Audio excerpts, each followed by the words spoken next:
तो जिस तरह से आपको पता है हमारे पास रिएक्ट जेएस की लेक्चर सीरीज़ चल रही है, तो आज के हम इस लेक्चर के अंदर बात करने वाले हैं डीस्ट्रक्चरिंग प्रॉप्स एंड स्टेट, और ये हमारा पार्ट नंबर 17 होगा।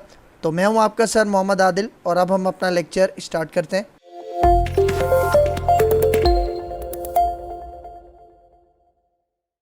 ठीक है, तो भाई देखो आज का ये जो हमारा कॉन्सेप्ट है डीस्ट्रक्चरिंग प्रॉप्स एंड स्टेट। भाई देखो हमने प्रॉप्स और स्टेट को तो कवर कर लिया अपने प्रीवियस लेक्चर्स के अंदर, लेकिन यहाँ पे प्रॉप्स और स्टेट को डीस्ट्रक्चर करने की बात कर रहा है। ठीक है, एक तो होता है स्ट्रक्चर, जिसका मतलब होता है बनाना, उसको स्ट्रक्ट करना, और एक होता है डीस्ट्रक्ट करना, मतलब उस चीज को तोड़ना, उस चीज को डिस्ट्रक्ट करना। ठीक है, तो यहाँ पे प्रॉप्स और स्टेट को डीस्ट्रक्चर करने की बात कर रहा है। ठीक है, तो सबसे पहले डीस्ट्रक्चर का कॉन्सेप्ट समझते हैं, फिर आते हैं कि प्रॉप्स और स्टेट को हम डीस्ट्रक्चर किस तरह से करते हैं। तो यहाँ पे देखो व्हाट इज डीस्ट्रक्चरिंग। ठीक है, तो पहला पॉइंट यहाँ पे देखो, destructuring is a characteristic of JavaScript. ठीक है, अब ये पॉइंट आपने गौर से समझना है कि जो डीस्ट्रक्चर का कॉन्सेप्ट है ना, ये जावास्क्रिप्ट की एक कैरेक्टरिस्टिक है। ठीक है, मतलब हमारे पास जावास्क्रिप्ट ES6 ECMAScript 6 जब आया था, तो उसके अंदर हमारे पास एक कॉन्सेप्ट आया था डीस्ट्रक्चरिंग। कौन सा कॉन्सेप्ट आया था? डीस्ट्रक्चरिंग। ठीक है, तो देखो डीस्ट्रक्चरिंग होती क्या है, यहाँ पे देखो, it is use to take out sections of data from an array और objects, we can assign them to new own variables created by the developer. मतलब देखो यहाँ पे डीस्ट्रक्चर का कॉन्सेप्ट समझो कि एरे और ऑब्जेक्ट्स का डेटा हम अपने वेरिएबल्स के अंदर डालते हैं। फॉर एग्जाम्पल सपोज करो कि मेरे पास एरे है या ऑब्जेक्ट है, अब उसके अंदर से डेटा एक्सट्रैक्ट करके निकाल के मुझे अपने वेरिएबल्स के अंदर स्टोर करना है। इस कॉन्सेप्ट को हम कहते हैं डीस्ट्रक्चरिंग।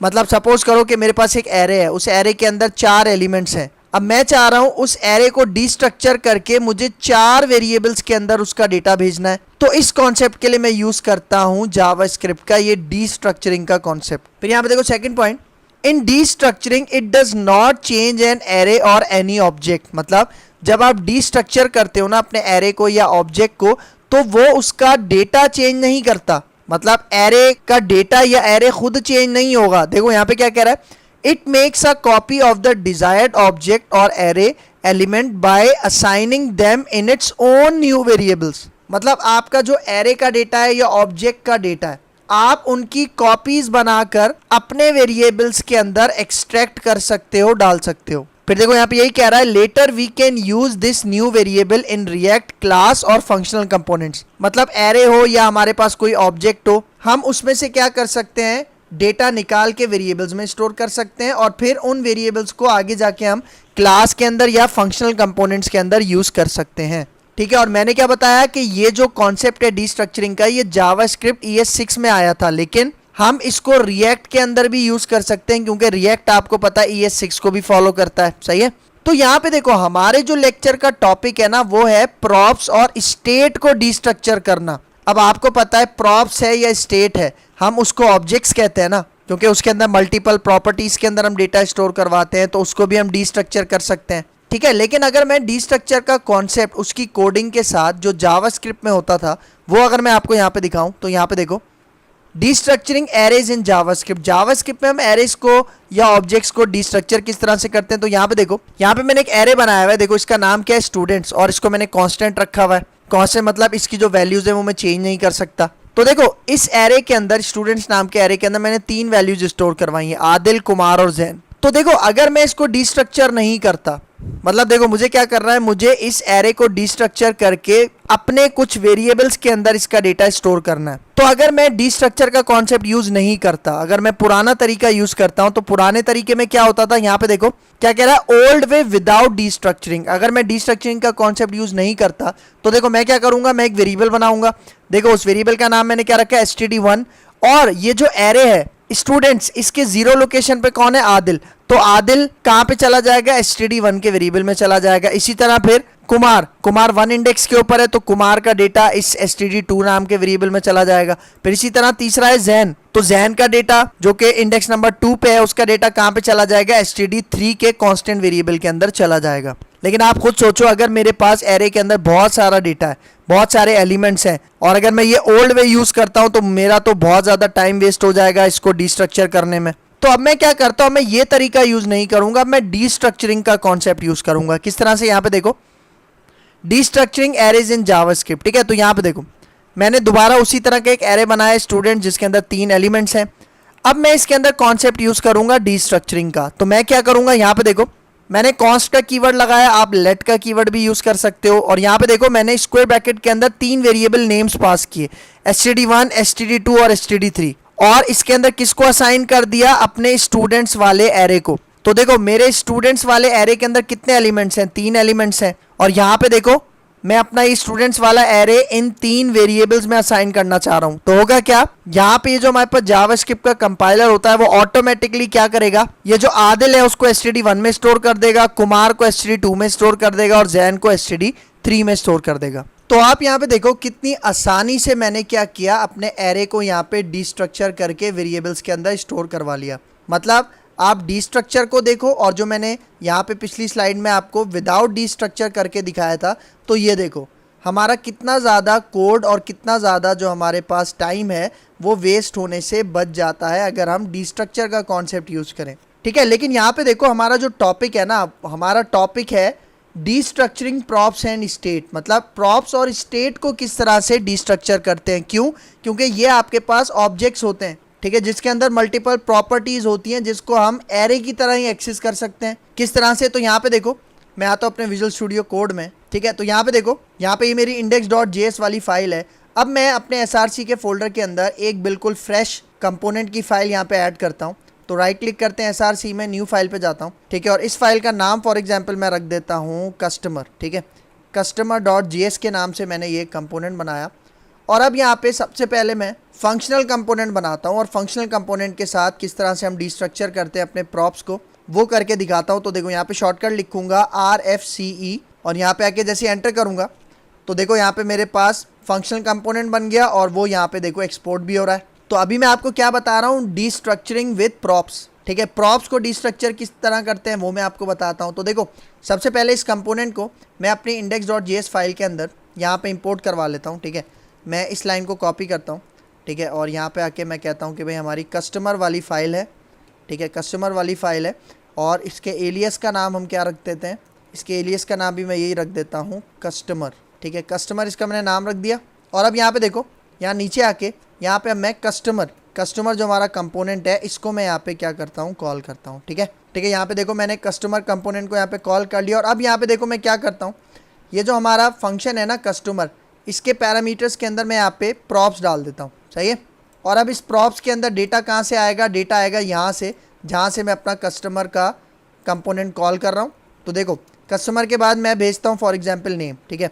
नेम में मैं यहाँ पे भेज देता हूँ फॉर एग्जांपल अमित, और मैं फॉर एग्जांपल एज भेज देता हूँ, यहाँ पे कॉमा नहीं आएगा, और एज कर्ली ब्रैकेट में हम पास करते हैं, एज मैं कहता हूँ 23, सही है। तो यहाँ पे देखो मैं जब अपने कस्टमर कंपोनेंट को कॉल कर रहा हूँ तो मैं यहाँ पे 2 एट्रीब्यूट्स भेज रहा हूँ, एक नेम और एक दूसरा एज। और यहाँ पे देखो ये दोनों कहाँ पे जाके स्टोर हो जाएंगे, नेम और एज इस प्रॉप्स के पैरामीटर के अंदर स्टोर हो जाएंगे। तो देखो अगर मैं इसको जिस तरह से हम नॉर्मली करते हैं प्रॉप्स को, तो मैं यहाँ पे एक h1 बनाता हूँ, और यहाँ पे मैं ये एक्सप्रेशन यूज़ करता हूँ, और यहाँ पे मैं इसको कहता हूँ props.name। props.name को एक्सेस करते हैं, और यहाँ पे आके मैं इसी को कॉपी करता हूँ, नीचे पेस्ट करता हूँ, और यहाँ पे props.age, क्योंकि नेम और एज दोनों प्रॉपर्टीज़ इस प्रॉप्स के ऑब्जेक्ट में आके स्टोर हुई थी। अब मैं उन दोनों को यहाँ से क्या कर रहा हूँ, एक्सेस कर रहा हूँ, ठीक है। मतलब h1 के अंदर मैं यहाँ पे इसको प्रिंट करवा रहा हूँ। तो देखो अगर अभी मैं इसको सेव करूँ और यहाँ पे आता हूँ ब्राउज़र में, तो यहाँ पे देखो क्या हमें मिल रहा है, अमित, और एज क्या मिल रही है 23। लेकिन यहाँ पे देखो अब मैं क्या करता हूँ, ये जो मेरा प्रॉप्स ऑब्जेक्ट है ना, मैं इसको डिस्ट्रक्चर करता हूँ। डिस्ट्रक्चर किस तरह से करेंगे, देखो पहला तरीका मैं आपको यहाँ पे बताता हूँ। देखो ये जो आपने प्रॉप्स लिखा है ना, आप इसको यहाँ पे हटाओ, और यहाँ पे आप क्या करो, कर्ली ब्रैकेट ऑन करो। मतलब ये जो कस्टमर फंक्शन है इसके पेरेंथीसिस के अंदर आपने क्या करना है, कर्ली ब्रैकेट ओपन करने, और इसके अंदर मैं 2 वेरिएबल्स मतलब 2 पैरामीटर्स मैं यहाँ पे बना देता हूँ, नेम और दूसरा एज, सही है। तो देखो पहले मैंने क्या किया था, यहाँ पे प्रॉप्स पास किया था, लेकिन अब मैं प्रॉप्स की जगह यहाँ पे 2 वेरिएबल्स पास कर रहा हूँ, नेम और एज। तो अब होगा क्या, इस पॉइंट पे वो जो प्रॉप्स ऑब्जेक्ट के अंदर नेम और एज स्टोर हो रहा था ना, तो उस प्रॉप्स ऑब्जेक्ट से नेम और एज निकाल के मैं इन दोनों वेरिएबल्स के अंदर डाल रहा हूँ। मतलब प्रॉप्स के अंदर दो प्रॉपर्टीज थी, एक नेम था, नेम का डेटा मैं नेम के वेरिएबल में डाल रहा हूँ और एज का डेटा मैं एज के वेरिएबल में डाल रहा हूँ। तो देखो ये करने का फायदा क्या है, ये करने का फायदा ये है कि अब यहाँ पे मुझे ना प्रॉप्स लगाने की जरूरत नहीं है। मैं अब डायरेक्ट क्या लिख दूंगा, नेम, और डायरेक्ट क्या लिख दूंगा, एज, क्योंकि वो जो प्रॉप्स का डेटा था वो मैं इन वेरिएबल्स के अंदर एक्सट्रैक्ट कर चुका हूं, डाल चुका हूं। तो अब मैं डायरेक्ट इन वेरिएबल्स को कॉल करूंगा विदाउट यूजिंग प्रॉप्स। तो देखो मैं इसको सेव करता हूं और रिजल्ट आपको दिखाता हूं। देखो रिजल्ट आपके पास सेम आ रहा है, कोई इशू नहीं है, सही है। तो इस तरह से हमने क्या किया, अपने प्रॉप्स ऑब्जेक्ट को क्या किया, डिस्ट्रक्चर किया, इन वेरिएबल्स में डाला और इन वेरिएबल्स को यहाँ पे मैंने प्रिंट करवा दिया, ठीक है। तो एक तो आपके पास ये तरीका है, ठीक है। अब मैं आता हूँ दूसरे तरीके के ऊपर, ठीक है। मैं इस कोड को कमेंट आउट कर देता हूँ, कॉपी करते हैं और कमेंट आउट भी कर देता हूँ और मैं नीचे आता हूँ, यहाँ पे मैं इसको पेस्ट करता हूँ। अब मैं आपको दूसरा तरीका बताता हूँ। दूसरे तरीके में मैं क्या करूँगा, देखो यहाँ पे मैं दोबारा प्रॉप्स डाल देता हूँ, ठीक है। दोबारा मैंने प्रॉप्स डाल दिया और अब देखो मैं क्या करूँगा। अब देखो यहाँ पे रिटर्न से पहले मैं लेट का कीवर्ड यूज़ कर रहा हूँ, ठीक है, वेरिएबल बनाने के लिए। आप चाहो तो कॉन्स्ट का कीवर्ड भी यूज़ कर सकते हो अगर आप कांस्टेंट वेरिएबल बनाना चाह रहे हो। तो अब यहाँ पे देखो मैं दोबारा कर्ली ब्रैकेट ऑन करता हूँ, ठीक है। और यहाँ पे देखो, यहाँ पे मैं नेम का वेरिएबल डालता हूँ, ठीक है। और यहाँ पे मैं एक वेरिएबल बनाता हूँ एज, सही है।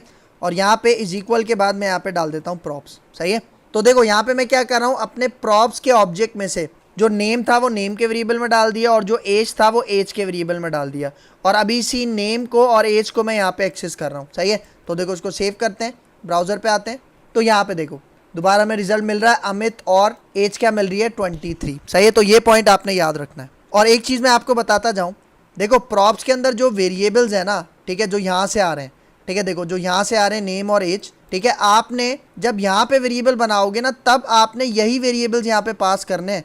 मतलब अगर मैं वेरिएबल चेंज कर देता हूँ, मैं यहाँ पे नेम के वेरिएबल का नाम ए रख देता हूँ और एज के वेरिएबल का नाम बी रख देता हूँ और अब इस ए और बी वेरिएबल को यहाँ पे मैं एक्सेस करता हूँ, ठीक है। देखो यहाँ पे ए वेरिएबल को प्रिंट करवा रहा हूँ h1 में और यहाँ पे बी वेरिएबल के अंदर प्रिंट करवा रहा हूँ। तो अगर आप इस तरह से करोगे ना, देखो मैं सेव करता हूँ, ब्राउजर पे आता हूँ, तो ये देखो कोई भी डेटा हमें एक्सेस नहीं हो रहा। तो डिस्ट्रक्चर करते वक्त आपने इस बात का ख्याल रखना है कि जब भी आप प्रॉप्स को डिस्ट्रक्चर करोगे तो प्रॉप्स के अंदर जो नेम सेट हुए हुए हैं उन्हीं नाम से आपने क्या करने हैं, यहाँ पे वेरिएबल्स बनाने हैं, वरना आपको डेटा नहीं मिलेगा, ठीक है। तो कंट्रोल Z कर लिया मैंने, सेव करता हूँ, ब्राउजर पे आओ, तो यहाँ पे देखो दोबारा आपको डेटा एक्सेस हो रहा है, ठीक है।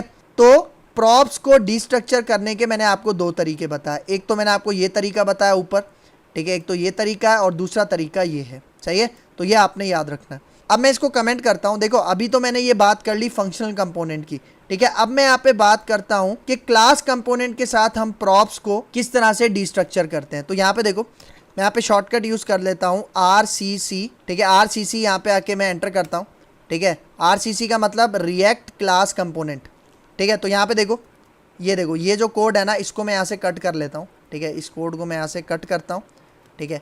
एक्सपोर्ट वाली लाइन को हम लास्ट में रहने देते हैं, ऊपर चलते हैं और यहाँ पे देखो, यहाँ पे आके मैं इस कोड को पेस्ट करता हूँ। तो देखो अब ये जो पहली लाइन थी ना, ये वाली, इसकी हमें ज़रूरत नहीं है, इसको मैं यहाँ से कमेंट कर देता हूँ, सही है। तो इस लाइन को मैंने यहाँ से कमेंट कर दिया और अब यहाँ पे देखो, यहाँ पे एक्सपोर्ट डिफ़ॉल्ट लगा हुआ है, तो मैं इसको हटा देता हूँ क्योंकि एक्सपोर्ट मैं ऑलरेडी यहाँ पे देखो नीचे कर रहा हूँ, सबसे लास्ट लाइन में देखो आपको नज़र आ रहा होगा, सही है। तो यहाँ पे देखो, अब मैं यहाँ पे देखो क्लास कंपोनेंट यूज़ कर रहा हूँ। तो मैं क्या करूँगा, यहाँ पे देखना, अब ये वाली जो लाइन है ना, जो मैंने यहाँ पे लिखी थी, ठीक है, ये देखो ये वाली लाइन, ठीक है, ये वाली लाइन मैं यहाँ से कॉपी करता हूँ और इसको मैं ले आता हूँ। ये जो हमारा क्लास कंपोनेंट है, इसके अंदर जो रेंडर फंक्शन है, रेंडर फंक्शन के अंदर, रेंडर फंक्शन के कर्ली ब्रैकेट के अंदर मैं यहाँ पे इसको पेस्ट करता हूँ।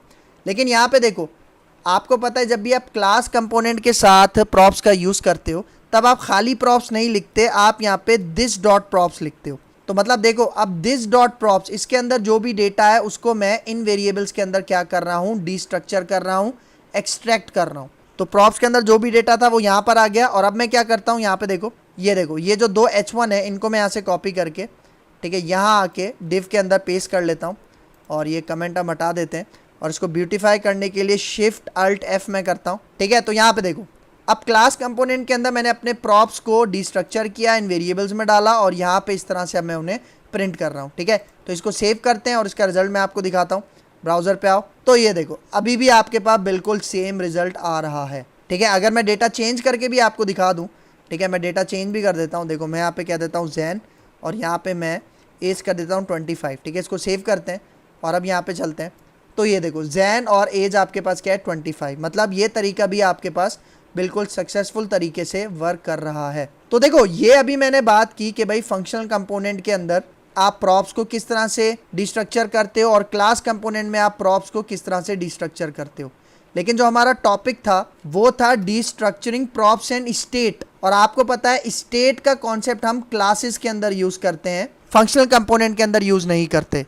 लेकिन अगर फंक्शनल कंपोनेंट के अंदर हमें स्टेट वाला काम करना है तो हम एक लेटेस्ट कॉन्सेप्ट यूज करते हैं हुक्स का, उसको भी हम आगे जाके डिस्कस करेंगे। तो देखो मैं यहाँ पे क्या करता हूँ, मैं इस एरिया को भी यहाँ से कमेंट कर लेता हूँ, ठीक है। देखो इस पोर्शन को यहाँ से मैं कमेंट आउट करता हूँ और यहाँ पे आके मैं एक और अब क्लास कंपोनेंट बनाता हूँ, RCC लिख के एंटर करते हैं, ठीक है। देखो ये वाली लाइन डुप्लीकेट हो गई है, इसको मैं यहाँ से हटा देता हूँ, सही है। और ये एक्सपोर्ट डिफ़ॉल्ट भी मैं यहाँ से हटा देता हूँ क्योंकि एक्सपोर्ट डिफ़ॉल्ट नीचे ऑलरेडी हुआ है। अब यहाँ पे मैं बात कर रहा हूँ स्टेट की, कि स्टेट को आप किस तरह से डिस्ट्रक्चर करते हो। तो भाई यहाँ पे देखो स्टेट को इनिशियलाइज करने के लिए, स्टेट के ऑब्जेक्ट को इनिशियलाइज करने के लिए हम क्या बनाते हैं, कंस्ट्रक्टर बनाते हैं, ठीक है। और कंस्ट्रक्टर बनाएंगे तो सबसे उसके अंदर पहला जो काम है वो क्या करेंगे, अपने सुपर क्लास के कंस्ट्रक्टर को हम कॉल करेंगे। सुपर क्लास कौन सी है हमारी, पेरेंट क्लास कौन सी है, कंपोनेंट। तो ये सुपर कीवर्ड क्या करता है, हमारे कंपोनेंट पेरेंट क्लास के कंस्ट्रक्टर को कॉल करेगा, ठीक है। और उसके बाद यहाँ पे आ जाओ,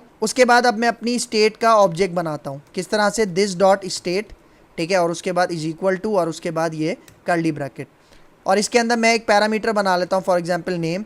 नेम के अंदर मैं यहाँ पे पास कर देता हूँ फॉर एग्जांपल अमित, या कोई और नाम डाल देते हैं अब कुमार, ठीक है। फिर कॉमा, और यहाँ पे मैं एज यहाँ पे डाल देता हूँ फॉर एग्जांपल 27, ठीक है। सही। तो देखो यहाँ पे मैंने क्या किया है, कंस्ट्रक्टर बनाया, सुपर कीवर्ड का यूज़ किया है, और यहाँ पे मैं अपना स्टेट ऑब्जेक्ट बना रहा हूँ। भाई देखो अगर किसी स्टूडेंट को कंस्ट्रक्टर के बारे में नहीं पता, सुपर के बारे में नहीं पता और स्टेट ऑब्जेक्ट के बारे में नहीं पता, तो ये सारी चीज़ें हम अपने प्रीवियस लेक्चर्स के अंदर कवर कर चुके हैं। आप हमारी इसी प्लेलिस्ट में से जाके कंस्ट्रक्टर और ये स्टेट ऑब्जेक्ट का जो कॉन्सेप्ट है वो देख सकते हो, उसका लिंक भी आपको डिस्क्रिप्शन में मिल जाएगा, ठीक है। ठीक है, तो अब यहाँ पे देखो ये मैंने स्टेट बना लिया ना, स्टेट ऑब्जेक्ट बना लिया। अब इसको मैं डिस्ट्रक्चर किस तरह से करूँगा, यहाँ पे देखो इसको भी मैं उसी तरह से डिस्ट्रक्चर करूँगा जिस तरह से मैंने यहाँ पे किया था। देखो ये वाली लाइन मैं यहाँ से कॉपी करता हूँ और इस लाइन को मैं यहाँ पे ले आता हूँ, ठीक है। देखो रेंडर फंक्शन है ना, रेंडर फंक्शन के बाद मैं यहाँ पे इसको पेस्ट करता हूँ। लेकिन अब देखो अब मैं प्रॉप्स ऑब्जेक्ट से डेटा गेट नहीं कर रहा, बल्कि मैं यहाँ पे क्या लिखूँगा, this dot state, state small में लिखना है आपने, दिस डॉट स्टेट, ठीक है। तो अब मैं क्या कर रहा हूँ, स्टेट ऑब्जेक्ट का डेटा डिस्ट्रक्चर करके इस नेम और एज के वेरिएबल में डाल रहा हूँ। नेम और एज के वेरिएबल को मैं इस तरह से, जिस तरह से मैंने यहाँ पे किया था, दोनों H1 को कॉपी करते हैं और नीचे आके यहाँ पे मैं पेस्ट करता हूँ, ठीक है। और ये कमेंट्स यहाँ से हटाते हैं और इसको ब्यूटीफाई करने के लिए शिफ्ट अल्ट F करते हैं, ठीक है। तो यहाँ पे देखो अब मैं अपने स्टेट ऑब्जेक्ट को क्या कर रहा हूँ, डिस्ट्रक्चर करके इन वेरिएबल्स में डाल रहा हूँ और उनको यहाँ पे प्रिंट करवा रहा हूँ, ठीक है। तो अब इसको सेव करते हैं और इसका मैं आपको रिजल्ट दिखाता हूँ। ब्राउज़र पे आते हैं तो यहाँ पे देखो कुमार और 27, देख रहे हो बिल्कुल सही तरह से हमारा स्टेट ऑब्जेक्ट क्या हो रहा है, डिस्ट्रक्चर हो रहा है, ठीक है। तो यही हमारा आज का कॉन्सेप्ट था, डिस्ट्रक्चरिंग प्रॉप्स एंड स्टेट। और आपको एक चीज़ पता है कि भाई यहाँ पे देखो ये जो प्रॉप्स हैं, ठीक है, प्रॉप्स के अंदर ये जो अभी मैं वेरिएबल के अंदर डेटा डाल रहा हूँ, देखो सिंगल वैल्यू है, स्केलर वैल्यू है। लेकिन आपको पता है हमने जब प्रॉप्स को डिस्कस किया था तो मैंने आपको बताया था कि यहाँ पे आप एरे भी पास कर सकते हो, ठीक है। मतलब सिंगल वैल्यू की जगह आप यहाँ पे एरे भी पास कर सकते हो। तो उसको किस तरह से डिस्ट्रक्चर करेंगे वो भी आपके पास यही वाला कॉन्सेप्ट है जो मैंने आपको यहाँ पे बताया, सही है। तो अब यहाँ पे देखो इसके कुछ एडवांटेजेस हैं, उसको डिस्कस करते हैं, ठीक है। तो यहाँ पे देखो एडवांटेजेस ऑफ डिस्ट्रक्चरिंग, सबसे पहला point, it makes developers life easy by assigning their own variables. मतलब देखो अगर आप डिस्ट्रक्चरिंग का कॉन्सेप्ट यूज करते हो तो इससे आपकी लाइफ बहुत ज़्यादा आसान हो जाती है। क्यों? क्योंकि आप अपने ओन वेरिएबल्स बना सकते हो, उसके अंदर डेटा असाइन कर सकते हो। फिर next point, it improves the sustainability and readability of code. भाई जाहिर बात है कि जब आप इस तरह से काम करोगे तो एक तो रीडेबिलिटी बढ़ जाएगी, मतलब आपका जो कोड है वो रीडेबल होगा, और आपका जो प्रोग्राम है, जो एप्लीकेशन है वो सस्टेनेबल बन जाएगी, ठीक है। फिर यहाँ पे देखो next point, it helps to cut the amount of code used in an application. मतलब आपको कम से कम कोड करना पड़ेगा। जिस तरह मैंने आपको बताया था जब हम डिस्ट्रक्चरिंग नहीं कर रहे थे और ओल्ड वे यूज कर रहे थे तो कितनी सारी लाइंस लिखनी पड़ रही थी, लेकिन डिस्ट्रक्चरिंग में आपका जो अमाउंट ऑफ कोड है वो कट डाउन हो जाता है। फिर देखो next point, it trims the number of steps taken to access data properties. मतलब वो जो नंबर ऑफ स्टेप्स हैं जो आपको ज़्यादा लिखने पड़ते थे अपने ऑब्जेक्ट के प्रॉपर्टीज को एक्सेस करने के लिए वो कम से कम हो जाते हैं। फिर देखो next point, it provides components with the exact data properties. वही बात मैंने आपको बताया था कि जो आपके प्रॉप्स में और स्टेट में प्रॉपर्टीज होते हैं उसी नाम से, एग्जैक्ट उसी नाम से कंपोनेंट को डेटा रिसीव होता है। फिर देखो next point, it saves time from iterate over an array of objects multiple times. भाई देखो, एक तो मैंने आपको ओल्ड वे बताया था एरे का डेटा एक्सट्रैक्ट करने का, एक दूसरा तरीका होता है कि हम लूप थ्रू करते हैं, जिस तरह जावास्क्रिप्ट में लूप थ्रू करते हैं, लूप्स लगाते हैं और लूप्स के थ्रू एरे का डेटा हम 1 बाय 1 करके एक्सट्रैक्ट करते हैं, तो वो भी एक लेंथी तरीका है, ठीक है। उसके बजाय आप यहाँ पे डीस्ट्रक्चरिंग को यूज करके अपना काम आसान बना सकते हो। तो ये था हमारा आज का कॉन्सेप्ट, डीस्ट्रक्चरिंग प्रॉप्स एंड स्टेट। तो उम्मीद करता हूँ आपको ये लेक्चर समझ में आया होगा। तो अगर आपको मेरी वीडियो पसंद आई है तो मेरा चैनल लाइक कीजिए, शेयर कीजिए, सब्सक्राइब कीजिए और मुझे अपनी दुआओं में याद रखिए। तो मिलते हैं इंशाल्लाह नेक्स्ट लेक्चर में, तब तक के लिए दीजिए इजाज़त। अल्लाह हाफ़िज़।